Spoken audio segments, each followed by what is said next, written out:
નમસ્કાર, હું છું ભૂમિત જાની અને તમે જોઈ રહ્યા છો મંતવ્ય ન્યૂઝ. મંતવ્ય ન્યૂઝના વિશેષ કાર્યક્રમ હેલો ડોક્ટરમાં તમામ દર્શકોનું સ્વાગત છે. દર્શક મિત્રો, આપ સૌ જાણો છો એ રીતે કે દરરોજ મંતવ્ય ન્યૂઝ એક નવા વિષય સાથે આપના સમક્ષ આવે છે અને આ જ સમયગાળા દરમિયાન આપણી સાથે તબીબો જોડાતા હોય છે જે માર્ગદર્શન આપે છે. ખાસ કરીને કોરોના કાળની અંદર જે રીતે અત્યારે પરિસ્થિતિ વણસી છે અને સેકન્ડ પીકની અંદરથી જ્યારે આપણે પાસ આઉટ થઈ રહ્યા છીએ ત્યારે મહત્વનું બની ગયું છે કે આપણે સાવચેતી કેટલી રાખી રહ્યા છીએ. તો અનેક દર્શકોના પ્રશ્નનું નિરાકરણ પણ આપણે આ શોના માધ્યમથી આપતા હોઈએ છીએ. ત્યારે મારી સાથે આજે ચર્ચા કરવા માટે ડોક્ટર દિલીપ ગઢવી જોડાયા છે.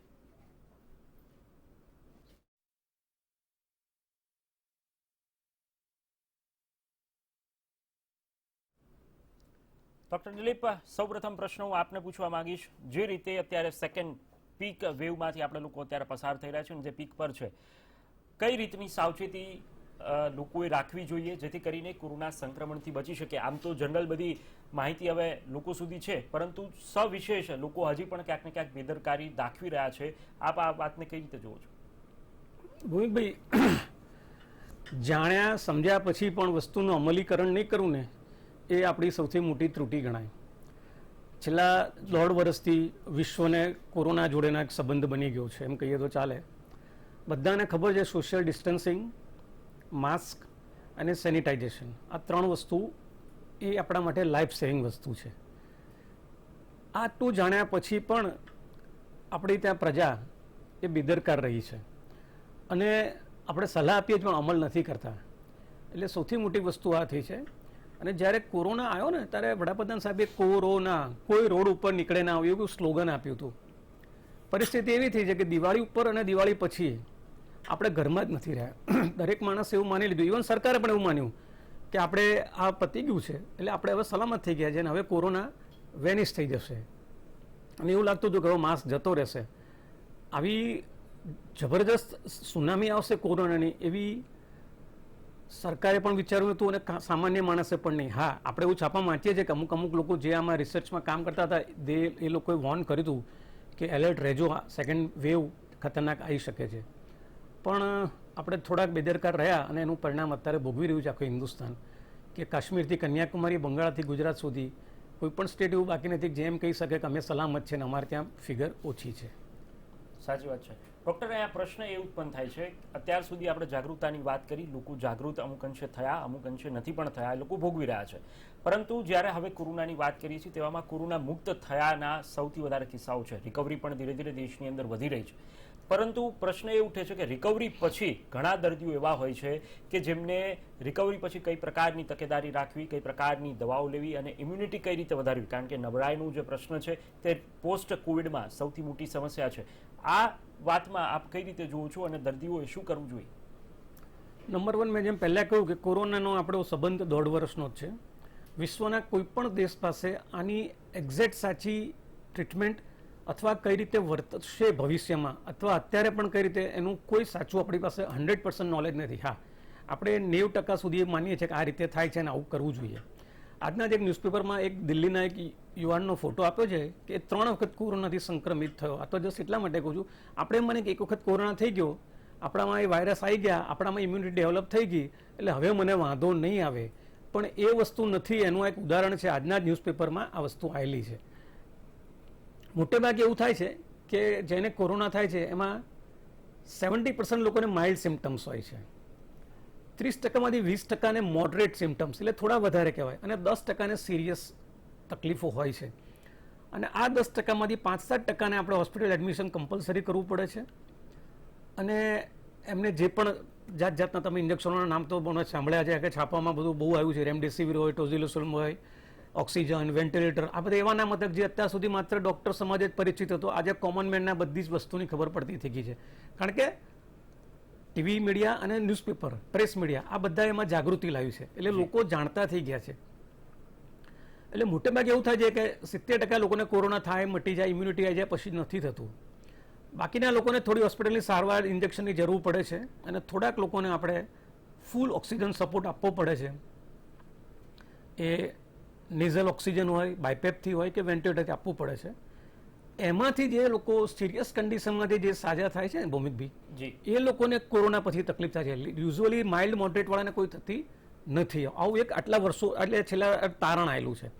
પણ જે દર્દીઓ સિરિયસ કોરોનામાં ઇન્ફેક્ટેડ થયા છે, જેને લાંબો સમય હોસ્પિટલમાં રહેવું છે અને સાજા થઈ જાય છે, સર્વાઈવ થઈ જાય છે, પણ એને હમણાં રોજ આપણે વાંચીએ છીએ મ્યુકોમાયોસિસ એક ફંગલ ઇન્ફેક્શન છે જે બહુ જ કોમન થાય છે.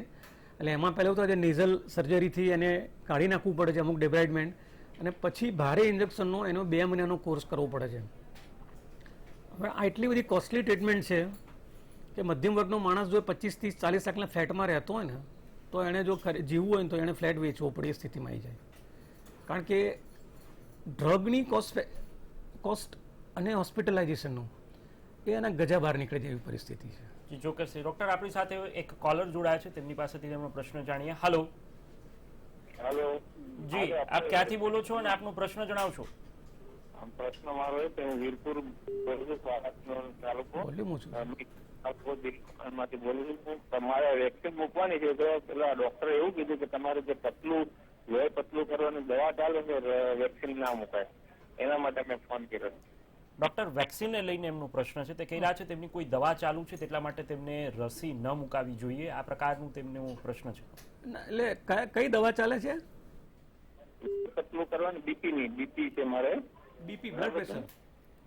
હા, એટલે મારે એમાં લોહી ખાલી પડે ને, ઝંઝણાટી પડે ને પગમાં, એટલે માટે મેં ડોક્ટર મારે પેલા HBP ની દવા ચાલે 5 વર્ષથી.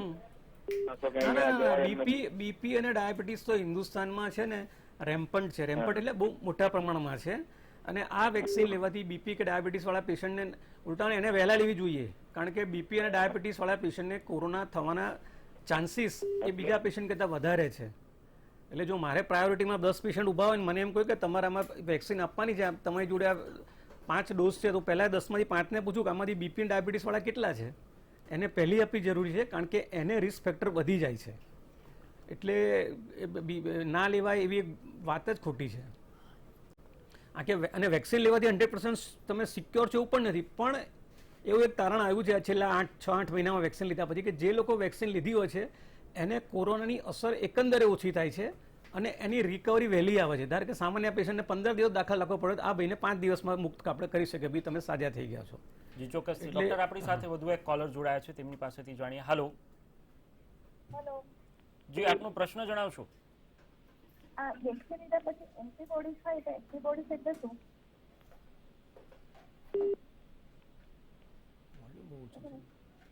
હલો. હાજી બેન, આપનો પ્રશ્ન જણાવશો?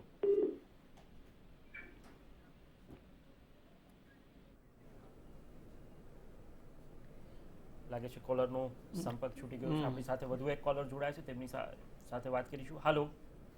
હેલો. હાજી બેન, આપનો પ્રશ્ન જણાવશો? હાજી, મારે વેક્સિન લેવી છે તો મને સ્કિન એલર્જીનો પ્રશ્ન છે, તો શું વેક્સિન લઈ શકું છું?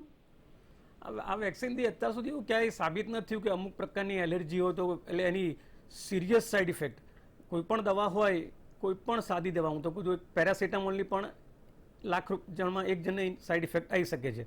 પણ વેક્સિન આપણે ત્યાં જે પણ મળે છે વેક્સિન, કોવિશિલ્ડ અથવા કોવેક્સિન, એમાંથી કોઈને એવી સાબિત નથી મળ્યું કે કોઈ પ્રકારની એલર્જી હોય તો પેશન્ટને આવા પ્રોબ્લેમ થયા જ છે. ખાલી એટલું કે તમારે થોડું ઓબ્ઝર્વેશન રાખવું જોઈએ. કદાચ વેક્સિન લીધા પછી કોઈ તકલીફ, સામાન્ય રીતે તાવ આવો કે એ શરીરનું એટલે બોડી એક દુખાવો થવો એ કોમન વસ્તુ છે. એનાથી વધારે કંઈ થતું હોય તો આપણે ડૉક્ટરનો સંપર્ક કરો. બાકી વેક્સિન ઓવરઓલ તો સેફ જ છે. જી ચોક્કસથી. તો આશા રાખીએ છીએ કે દર્શકને તેમનો જવાબ મળી ગયો છે. ડૉક્ટર, આપણે વાત કરીએ છીએ મ્યુકોમાઇકોસિસ, જે હમણાં છેલ્લા 2 દિવસથી તેના કેસીસ સામે આવી રહ્યા છે અને મહાનગરોની અંદર તેની સમસ્યા વધુ છે. આ એકચ્યુઅલી શું હોય છે અને પોસ્ટ કોવિડ દર્દીઓને ક્યાંક ને ક્યાંક આ વધારે તકલીફ થતી હોય છે તેવું જાણવા મળ્યું છે. તો આખું મામલું એ શું હોય છે? એકચ્યુઅલી જે પેશન્ટોને કોરોના થતો હોય છે અને જેને એડમિશન લાંબો વખત રહેવું પડે છે, એને જે ટ્રીટમેન્ટ ચાલે છે એમાં રૂટીન તો તમે જાણો છો કે ભાઈ એન્ટીવાયરલ ડ્રગ આપીએ છીએ, રેમડેસિવિર ઇન્જેક્શન આપો છો. પછી એને લોહીમાં કોરોનાનું મૂળ મૃત્યુનું કારણ જે બધી પોસ્ટમોર્ટમ થયા વિશ્વમાં એમાંથી એવું આવ્યું છે કે ભાઈ બ્લડ ક્લોટ્સ થઈ જાય છે અને પ્રોબ્લેમ કરે છે. એટલે બ્લડ ક્લોટ ના થાય એના માટેની એક દવા આપવામાં આવે છે કે લોહી થોડું પાતળું રહે, અને સાથે સાથે સ્ટીરોઇડ આપવામાં આવે છે. હવે જે પેશન્ટને શ્વાસની તકલીફ વધારે થતી હોય અથવા જેને ઓક્સિજન વધારે લેવું પડતું એને થોડા વધારે પ્રમાણમાં સ્ટીરોઇડ આપવામાં આવે છે. જે પેશન્ટને સ્ટીરોઇડ આપવામાં આવે છે એ પેશન્ટમાં એવું થાય છે કે વાયરલનો કંટ્રોલ થાય, આમાં કોઈ બેલેન્સ હોય છે, બેક્ટેરિયા, વાયરસ અને આપણા શરીરમાં અને ફંગસ આ બધા એકબીજાને બેલેન્સ કરીને ચાલતા હોય છે. જ્યારે એક ફેક્ટર દબાઈ જતું હોય છે ને દવાના લીધે, આપણે એને ટાર્ગેટ કરીને આપીએ કે અત્યારે વાયરસ દબાઈ નાખો, એટલે વાયરસ દબાઈ જાય છે, એ વખતે ફંગલ ઇન્ફેક્શનનું જોર વધી જાય છે અને આ પેશન્ટને ફંગલ ઇન્ફેક્શન થાય છે. અને એ ઇન્ફેક્શન પણ ફંગલ ઇન્ફેક્શન જે તમે બોલ્યા મ્યુકોમાયકોસિસ, એ પણ એટલું જ જીવલેણ હોય છે કે જેટલું કોરોનાના વાયરસ હોય છે. એટલે પછી એને કંટ્રોલ કરવો પડતો હોય છે અને જ્યાં જ્યાં એના ગઠ્ઠા થઈ ગયા હોય ત્યાં નાનું ઓપરેશન કરી અને એ ગઠ્ઠા કાઢી નાખવામાં આવે છે અને બાકી રહેલું જે હોય એને એની એન્ટીફંગલ ડ્રગ આપી અને કંટ્રોલ કરવામાં આવતું હોય છે. જી ચોક્કસથી. ડૉક્ટર આપણી સાથે વધુ એક કોલર જોડાયા છે, તેમની પાસેથી તેમની સમસ્યા જાણીએ. હાલો. હેલો. જી, આપ ક્યાંથી બોલો છો અને આપનો પ્રશ્ન જણાવશો? હું ધ્રોલથી બોલું છું, બિપિનભાઈ. જી, આપનો પ્રશ્ન જણાવો. મેં 20 માર્ચે લીધું છે, તો બીજું ક્યારે લેવું? અત્યારે હાલમાં ઇન્જેક્શન નથી. હા, એટલે ઘણા લોકોને એવું છે કે મહિના પછી આપણે લઈ લેવું, 28 દિવસ થાય એટલે લઈ લેવું, પણ રસી ઉપરનું એક ઓબ્ઝર્વેશન અને એવું આવેલું છે ઇન્ટરનેશનલી કે રસી તમે મોડી લો, મીન્સ કે 1.5 મહિના પછી એ વધારે ઇફેક્ટિવ રહેશે. એટલે ધારો કે તમે 20 માર્ચે લીધું હોય તો આઈડિયલી તમારો 20 એપ્રિલે આપણે મહિનો પત્યો ગણાય, પણ હવે તમે કોઈ પણ અઠવાડિયામાં ગમે ત્યારે પણ લઈ લો તો વધારે સારું છે. કે એવું આવ્યું છે તારણ કે રસી મોડી થોડી લેવાથી એની ઇફેક્ટ વધારે આવે છે, પણ તમારે 1.5-2 મહિના લગભગ થઈ ગયા એટલે હવે તમારે સેકન્ડ ડોઝ લઈ લેવો જોઈએ. અને કદાચ હમણાં થોડીક તંગી છે કારણ કે સરકારે જાહેરાત વહેલી કરી નાખી અને સપ્લાય ઓછો રહ્યો છે, એટલે પણ ટૂંક સમયમાં બધું રાબેતા મુજબ ગોઠવાઈ જશે અને મળી જશે, તો પછી તમે સેકન્ડ ડોઝ લઈ જ લેજો, કારણ કે સેકન્ડ ડોઝ લેવો બહુ જરૂરી છે. ચોક્કસથી. તો આશા રાખીએ છીએ કે તેમને તેમનો જવાબ મળી ગયો છે. ડૉક્ટર આપણી સાથે વધુ એક કોલર જોડાયા છે. હાલો. હેલો. જી, આપનો પ્રશ્ન જણાવશો અને ક્યાંથી વાત કરો છો આપ? વડોદરાથી વાત કરું છું. જી, આપનો પ્રશ્ન જણાવો. જી, હવે બાયપાસ સર્જરી કરેલી હોય તો એ વેક્સિન લઈ શકે છે? હા, લઈ શકાય, લઈ શકાય. ડેફિનેટલી બાયપાસ સર્જરી કરાવી હોય, તમે કોઈ ન્યુરોલોજીકલ સર્જરી કરાવી હોય કે કોઈ ટીકેઆર મીન્સ કે ઢીંચણ નહીં બદલાયું હોય, એ બધામાં લઈ શકાય. મેઇન વસ્તુ કે તમારા બાકીના બ્લડ પ્રેશર, ડાયાબિટીસ એ કંટ્રોલમાં હોય એ વધારે સારું. બાકી આ વેક્સિનથી એની કોઈ સાઇડ ઇફેક્ટ નથી થવાની. રાધર તમે વધારે હાઈ રિસ્ક પેશન્ટ છો, તમારે પહેલી લેવી જોઈએ. ચોક્કસથી. તો ડૉક્ટર આપણી સાથે વધુ એક કોલર જોડાયા છે. હાલો. હેલો. જી, આપનો પ્રશ્ન જણાવશો અને ક્યાંથી વાત કરું છું આપ? સુરતથી અશોકભાઈ બોલું છું. જી અશોકભાઈ, આપનો પ્રશ્ન પૂછો. મારા વાઈફને બ્રેસ્ટ કેન્સર થતું આજથી 12 વર્ષ પહેલા. કેમોથેરાપી, રેડિયેશન બંને લીધેલું છે. બરાબર. જી. અને ત્યાર પછી અત્યારે એને સુગર છે, હેપેટાઇટિસ બી પોઝિટિવ છે, તો એને વેક્સિન લેવાય કે ના લેવાય એ જાણવું. જો તમારા વાઈફને બ્રેસ્ટની સર્જરી કર્યા 12 વર્ષ નીકળી ગયા છે, એટલે એ પાર્ટ તમે હમણાં ભૂલી જવાનો, બરાબર છે. બીજું, સુગર હોય તો એ કંટ્રોલ કરી અને વેક્સિન લઈ જ લેવી જોઈએ, કારણ કે ઓવરઓલ જે લોકોએ કિમોથેરાપી લીધી હોય, જે પેશન્ટ છે કોઈ પણ કેન્સરના માટે, એની થોડી ઇમ્યુનિટી ઓછી હોય છે, બરાબર. એટલે એવા પેશન્ટે હંમેશા વેક્સિન લઈ લે, એમાં એમનું વધારે ભલું છે, એટલે લઈ શકે, એમાં કોઈ પણ આપ નિશ્ચિંત થઈ જજો.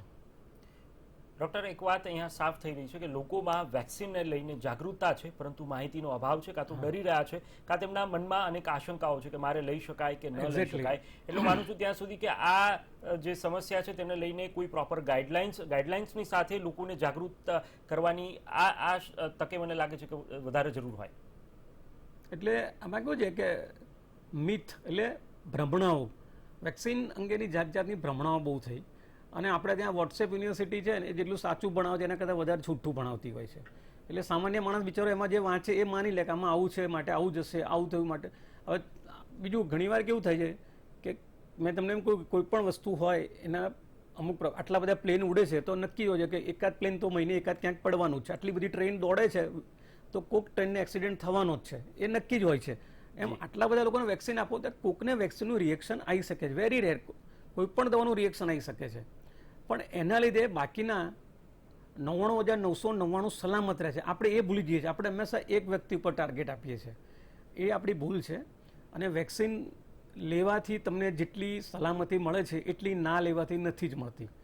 મેં પહેલાં પણ કહ્યું, વેક્સિનથી તમે યુ આર નોટ શ્યોર 100%, પણ તમે 95% આ બધી જ વેક્સિનનો જે પેલું કાઢ્યું છે એની આપણે જો કે માપદંડ Effectiveness છે. ઇફેક્ટિવનેસ એમાં 92-93% એ લોકોએ આપેલી છે. દેટ મીન્સ કે તમે 100માંથી 92 જણાને તો સારું રહેવાનું છે, 8 જણા માટે તકલીફ થઈ શકે છે. તો આપણે 8માં દઈશું શું કામ માનવું, આપણે 92માં આવીશું એમ માનીને કેમ ના કરવું. સાચી વાત છે. એટલે ક્યાંક ને ક્યાંક ભ્રમમાં રહેવાની જગ્યાએ જાગૃત થઈ અને આપણે લોકોએ રસી લેવી જ જોઈએ, જેનાથી આપણે સંક્રમણ કદાચ પણ થાય છે તો આપણે તેનાથી બચી શકીએ, એટલે ક્રિટિકલ ના થઈ જાય. તો આપણી સાથે વધુ એક કોલર જોડાયા છે, તેમની સાથે વાત કરીશું. હાલો,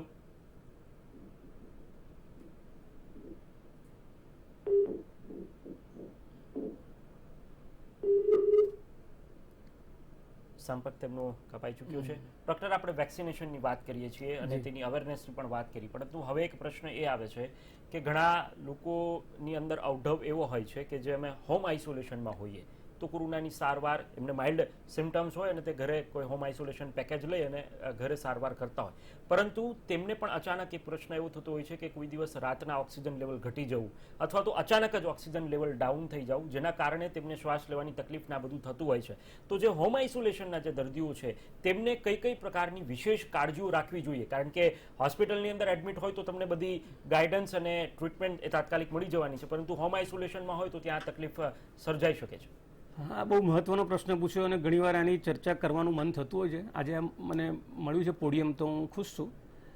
મેં પહેલાં પણ કહ્યું કે 80% ઉપરના દર્દીઓને આ રોગ માઇલ્ડ ઇફેક્ટથી જ પતતું હોય છે, એટલે હોમ આઇસોલેશન્સમાં જ મટી જતું હોય ને. હોમ આઇસોલેશન એ વધારે સારું છે, કારણ કે કોરોનાની જેમ આપણે હમણાં વાત કરી ને ભૌમિકભાઈ, એમાં સૌથી વધારે જો કોરોનાની સાઇડ ઇફેક્ટ આવતી હોય ને તો સાયકોલોજીકલ ટ્રોમા. એ દર્દી જે દાખલ થાય છે હોસ્પિટલમાં, આઈસીયુમાં, અથવા એ સાજો થઈને આવતો હોય છે અને જનવરમાં રહ્યો હોય અને 50 બેડમાંથી રોજ 2-3 જણાએ મૃત્યુ થતા જોયા હોય ને, એની માનસિક સ્થિતિ બગડી ગઈ હોય. એ માણસ જીવતો હોય ને તો એને એમ થાય કદાચ હું સવારે નહીં ઉઠું કાલ, એવી પરિસ્થિતિ. એટલે હોમ આઇસોલેશન વધારે સારું છે. મુખ્ય 2 પેરામીટર તમારે ઘરે જોવાના. એક દિવસમાં 3 વખત ટેમ્પરેચર માપવાનું કે તાવ આવે છે નથી આવતો, બરાબર. બીજું, પલ્સ ઓક્સિમીટર 800-1000 રૂપિયાનું એક નાનું રમકડું આવે છે જે તમારે આંગળી ઉપર લગાવવાનું અને જોવાનું કે ઓક્સિજન સેચ્યુરેશન કેટલું છે. અને આ પણ દિવસમાં 3 થી 4 વખત. આપણે ક્રિકેટની મેચ નથી જોતા કે સ્કોરબોર્ડ સામે આમ બેસી જઈએ કે એ છગ્ગો માર્યો ચોક્કો માર્યો. ઘણા લોકોને એવું છે પલ્સ ઓક્સિમીટર આવ્યું ને દર 15 મિનિટ જોઈએ કે હમણાં 99 હતું ને હવે 98 થયું, આપણે 98 હતું 97 થયું, એમ ના જોવાનું હોય. આ ધીમે ધીમે એવું નથી કે તમને થતું હોય. હા, અસ્થમાનું પેશન્ટ હોય, લોંગ સ્ટેન્ડિંગ, જેને લાંબા સમયથી દમનો રોગ હોય, એવા લોકોને એવું થાય છે ઘણી વખતે કે ઘરે હોય ને થોડીક વખત એટલે 2-4 કલાકમાં ઓક્સિજનની સેચ્યુરેશન ઓછું થઈ જાય ને એમને જરૂર પડતી હોય. બાકી આની જરૂર નથી. અને જો પ્રજા ખરેખર સમજે અને ઘરે તમે ટ્રીટમેન્ટ લો, હોમ ક્વોરન્ટાઇનની ટ્રીટમેન્ટ, તો હોસ્પિટલનું બર્ડન બી ઓછું થાય, સરકારનો ખર્ચો પણ ઓછો થાય અને આપણે ફેમિલીમાં જેટલા કમ્ફર્ટ હોય છે ને એટલા હોસ્પિટલમાં ક્યારેય નથી હોતા. કારણ કે હોસ્પિટલનો લિમિટેડ સ્ટાફ વચ્ચે આટલા બધા પેશન્ટોને ટ્રીટ કરવાનું થયું છે. હું તો ડૉક્ટર છું, જાણું છું. એક નર્સ પહેલાં 20 પેશન્ટ જોતી હતી, એ જ નર્સ અત્યારે 50 પેશન્ટની સામે જુએ છે. તો તમને એટેન્ડ કેટલું કરી શકશે? એટલે એના કરતાં આપણે ઘરે જો માઇલ્ડ સિમ્ટમ હોય તો બેટર કે ઘરે જ રહેવું અને લેવું. અને બીજું, રેમડેસિવિર માટે પણ WHO પણ કહ્યું અને આપણા ICMR પણ કહ્યું, આપણી એમ્સે પણ ગાઈડલાઇન જાહેર કરી છે કે રેમડેસિવિર એ કોઈ જાદુની છડી નથી અને એ લેવાથી જીવી જશો એવી ભ્રમણા નથી. હા, એ સપોર્ટિંગ ડ્રગ છે, પણ કોઈ વાર કોઈને એમ થાય મને ના મળ્યું માટે આવું થયું એવું પણ નથી. જે રીતે આપણે વાત કરી હોમ આઇસોલેશનની વાત કરી, ક્યાંક ને ક્યાંક પોસ્ટ કોવિડમાં હોમ આઇસોલેશનમાં જેમને સારવાર નથી લીધી, ડોક્ટરને કન્સલ્ટ નથી કર્યું, પરંતુ હોમ આઇસોલેશનમાં તેઓએ હળવા લક્ષણોથી સારવાર લીધી. હવે પ્રશ્ન એ ઉદ્ભવે છે કે એ લોકો જે ઘરેલું નુસ્ખા હોય છે, અમુક સાયન્ટિફિક રીતે સાચા પણ હોય છે, મેડિકલની ભાષામાં પણ સાચા હોય છે, પરંતુ અમુક જાતે કહેવાય ને ઘરગથ્થુ ઉપચાર કરી લેતા હોય છે, તેના કારણે પણ ક્યાંક પેશન્ટની કન્ડિશનની અંદર ક્રિટિકાલિટી વધુ આવતી હોય છે અને ખોટા નુસ્ખાને કારણે તેઓ ભ્રમિત થતા હોય છે. એ વિશે આપ શું કહેવા માંગો છો? કઈ રીતની સારવાર તેમને કરવી જોઈએ અને કઈ વસ્તુ ઉપર તેમને ધ્યાન ન આપવું જોઈએ? જો હોમ આઇસોલેશન એટલે શું, તમારે રૂમમાં અલગ રહેવું, તમારે તમારી બધી વસ્તુઓ જુદી રાખવી, બીજા લોકો તમારા સંપર્કમાં સીધા ના આવે એનું ધ્યાન રાખવાનું છે. હવે આપણે ત્યાં અને દરેક જગ્યાએ મિડલ ઇસ્ટ બધે આપણે ત્યાં એવું છે કે આપણે વર્ષોથી આપણા મગજમાં આયુર્વેદિક અને યુનાની એટલું બધું ઘૂસી ગયું છે કે આપણે ટ્રીટમેન્ટ એલોપેથીની લેવી છે અને માન્યતા આયુર્વેદિકની ચાલુ રાખવી એવી પરિસ્થિતિ થાય છે. ચોક્કસ અમુક દવાઓ આયુર્વેદિકની છે, તમને નાની મોટી ઇમ્યુનિટી બૂસ્ટ કરે છે, પણ મેં ફર્સ્ટ ફેઝમાં જોયેલું લોકો એટલા બધા ઉકાળા પી કર્યા છે, સવાર બપોર સાંજ. ઘણીવાર એમના ઘરે ગયા હોય ને તો આપણને પૂછે સાહેબ ચા નહીં, ઉકાળો આપું, મસ્ત બનાવેલો છે. 24 કલાક ઉકાળા પીધા છે કોઈ 15, 20, 25 દિવસ સુધી, અને પછી એ બધા જ પેશન્ટોએ ગેસ્ટ્રોલોજીસ્ટ જોડે ગયા છે અને બધા એવું જ કહ્યું છે કે સાહેબ મારથી ખવાતું નથી, અને મોસ્ટ ઓફ લોકોને જેની એ લોકોએ સ્કોપી કરી છે બધાને અલ્સર નીકળ્યા છે. એટલે એનીથિંગ ઇન એક્સેસ, કોઈ પણ વસ્તુની આપણે મર્યાદા વટાઈ જાય ને એ નુકસાન કરતા હોય છે. આયુર્વેદિક ઉકાળા અને કાળા અને બધું છે બરાબર, અમુક હદ સુધી તમને થોડું હેલ્પ કરે છે, તમારે ડાયજેસ્ટિવ સિસ્ટમને મેન્ટેન કરે છે. પણ જો એનાથી સારું થતું હોત ને તો સરકારે એમ્સને આ બધી નવી આ મેડિસિટી આપણે 1200 બેડની ખોલી એની જગ્યાએ આખા મોટું કરી નાખ્યું હોત. સાચી વાત છે. એટલે વસ્તુ સમજવી જોઈએ કે આમાં આ રોગ ભયંકર છે, એની સામે પેલી મદદ કરે છે. ઇવન હું આજે પણ કહું છું, એલોપેથીની પણ એક પણ દવા 100% ટ્રીટમેન્ટ વાળી નથી. ઓલ આર સપોર્ટિવ ટ્રીટમેન્ટ, જી, પણ દે આર બેટર સપોર્ટિવ. માટે માત્ર તમે એમ કે આયુર્વેદિક કરીશું ઇમ્યુનિટી વધી જશે અને હું કાલ ઘોડા જેવો થઈ જઈશ 4 વાર આપીશ એટલે એવી માન્યતામાં હેરાન થવાનું ના રહે, એ ખાસ જોવાનું. કારણ કે બકરું કાઢતા ઘણી વાર ઊંટ પેસી જાય એવું થતું હોય છે. સાચી વાત છે. ડોક્ટર, આપણી સાથે વધુ એક કોલર જોડાયા છે. હાલો. હાજી સાહેબ. જી, આપનો પ્રશ્ન જણાવશો ને ક્યાંથી વાત કરો છો આપ? હા સાહેબ, સોનગઢ ગુજરાત. મને સાહેબ કેટલું છે અને અલ્સર ડાયાબિટીસ છે આપણે. આપનો પ્રશ્ન ફરીથી જણાવશો? સાહેબ મારી 40 ઉંમર છે મારી. જી. અને મને સ્ટેન્ટ મૂકેલું છે. સ્ટેન્ટ મૂકેલું, આ સ્ટેન્ટ મૂકેલું છે. ઓકે. હા, અને અલ્સર છે. હા. અને બીપી ડાયાબિટીસ છે મારી પાસે. જો સ્ટેન્ટ મૂકી દીધો એટલે તમારું હૃદય તો સરસ થઈ ગયું, ડૉક્ટર સાહેબે ફટાફટ કરી આપ્યું, બરાબર છે. અલ્સર હોય તો એ પેટમાં હશે એટલે એને તમારે ડાયાબિટીસ કંટ્રોલ રાખવું જોઈએ એટલા માટે. બાકી વેક્સિન લેવામાં કોઈ વાંધો નથી. વેક્સિન લેવાથી તમારી ઉલટાની લાઈફ સ્પાન વધી જશે એટલે તમને જે રોગ થવાના ચાન્સીસ ઓછા થશે. કારણ કે તમે હાઈ રિસ્ક ફેક્ટરમાં ગણાવો, કાર્ડિયાક સર્જરી થઈ ગઈ કહેવાય, બરાબર છે, કારણ કે તમારે સ્ટેન્ટ મૂક્યો છે. અલ્સર છે એટલે સ્ટમકમાં હશે અથવા અલ્સરેટિવ કોલાઇટિસ હોઈ શકે. અને ત્રીજું કે બીપી ને ડાયાબિટીસ છે એટલે તમે બધું લઈને બેઠા છો. તમારા માટે તો રસી લેવી વધારે હિતાવહ છે. ખાલી એટલું સુગર કંટ્રોલમાં હોવી જોઈએ, એટલું તમારે તમારા જે કન્સલ્ટન્ટ હોય એને મળીને કરી નાખવું જોઈએ. ચોક્કસથી. ડોક્ટર, આપણી સાથે વધુ એક કોલર જોડાયા છે, તેમની પાસેથી તેમનો પ્રશ્ન જાણીએ. હાલો. હેલો. જી, આપનો પ્રશ્ન જણાવશો ને ક્યાંથી વાત કરું છું આપ? સર હું જામનગરથી વાત કરું છું ને મને એ પૂછવું છે કે મને 4-5 દિવસથી છે ને ઝાડા છે અને હું કે લોહીના ઝાડા છે ને પેટમાં ફૂલ દુખે છે. જી. અને ડોક્ટર આગળ દવા લીધી તો ડોક્ટરે કીધું મયડો છે, તો આ કોરોનાનો સિમ્પટમ નથી ને? ના, એટલે તમારે એનો કાં રેપિડનો ટેસ્ટ અથવા RT-PCR કરાવી નાખવું જોઈએ. એ ટેસ્ટ નેગેટિવ આવે તો બની શકે કે તમને જે સાહેબે કહ્યું છે કે ભાઈ તમને આ બેક્ટેરિયલ ડાયરિયા હોય અથવા એમિબેસિસ એટલે મરડાના ઝાડા હોય એમાં થઈ શકે. પણ હાલની સ્થિતિમાં કોરોનાનું એક લક્ષણ એ પણ છે કે દર્દીને ઝાડા થઈ જતા હોય છે બહુ જ. એટલે તમારે એકવાર RT-PCR અથવા રેપિડ ટેસ્ટ કરે જ છે, સરકાર મફતમાં કરી આપે છે, એ કરાવી નાખવું જોઈએ. એટલે આપણા શંકાનું પણ સમાધાન અને ડૉક્ટરને પણ સારવાર કરવામાં સલામતી મળી રહે. એટલે એમાં કંઈ ચિંતા આશા રાખીએ છીએ કે દર્શકને તેમનો જવાબ મળી ગયો છે. ડોક્ટર, આપણે એક વાત કરી ઇમ્યુનિટી, કારણ કે આખો આ જે ખેલ છે કોરોના તે ઇમ્યુનિટી પર બેઝડ છે.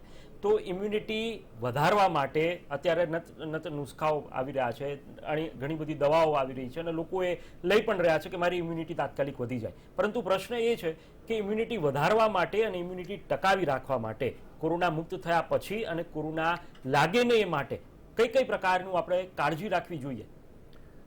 લાઇફસ્ટાઇલ મોડિફિકેશન, તમારી જીવન જીવવાની પદ્ધતિ એ આપણે બદલવી જોઈએ. નંબર 1, આજનું middle class, upper middle class અને હાયર ક્લાસ આપણે તડકામાં ઊભા જ નથી રહેતા. આપણે તડકાના આડવેર થઈ ગયું છે. આપણે ગુજરાતી સાદી ભાષામાં કહું તો તડકો આપણી જિંદગીમાં અત્યંત આવશ્યક અને મહત્વનો છે. આપણે ઘણીવાર ચર્ચા કરીએ ફૂટપાથ પર બેઠેલા એકે ભિખારી મરતા નથી, નારા બંગલામાં બેઠા પેલા મર્સિડીઝમાં વાળા કાકા 3 દિવસમાં જતા રહ્યા. એનું કારણ એ છે કે એ જે ઇમ્યુનિટી એને મળશે ને બહારની એ આપણે લેતા નથી. એટલે લાઇફસ્ટાઇલ બદલવી પડે, હાર્ડશિપ જિંદગીમાં લાવવી પડશે. આપણે અમુક પ્રકારના કામો ના કરવા જ જોઈએ. આપણે એવું કહીએ જીમ પણ એસીમાં જઈને જીમ કરીએ છીએ. અને બીજું પ્રાણાયામ અને યોગ કે જેનાથી આપણા લંગ્સ મજબૂત મળે. ડીપ બ્રિધિંગ અને બ્રીથ હોલ્ડિંગ, આ 2 વસ્તુ બહુ મહત્વની, કારણ કે આ રોગ ફેફસાનો રોગ છે.